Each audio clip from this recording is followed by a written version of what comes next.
Je voudrais poser une question sur le Maroc et la guerre au Mali.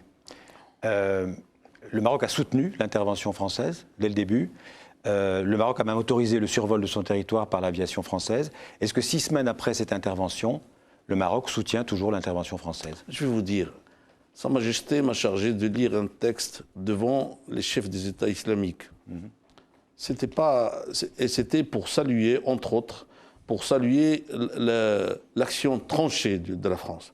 Il ne faut pas se tromper. On ne va pas revenir. Qu'est-ce que vous voulez qu'on fasse dans ce monde? On va revenir à une pagaille. On va permettre au pays d'être divisé en deux ou d'avoir de la prise du pouvoir par la force. C'est fini tout ça. Nous sommes dans un monde qui doit avancer. On ne peut pas reculer. Je suis désolé.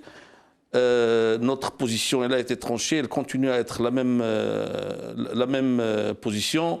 Et je dois le reconnaître, la France a eu le courage. Il y a aussi autre chose que je devrais dire.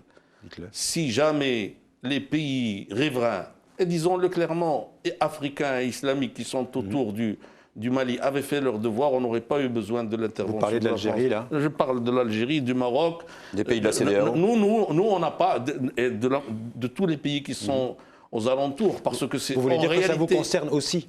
Ça nous concerne d'abord. Ça nous concerne d'abord. Donc la réalité, c'est ça. Mais quand on parle de notre partie géographique, vous avez l'Algérie qui refuse que le Maroc intervienne, je ne sais plus trop quoi, etc. Bon, je veux pas. Mais la réalité, c'est ça. C'est d'abord notre responsabilité.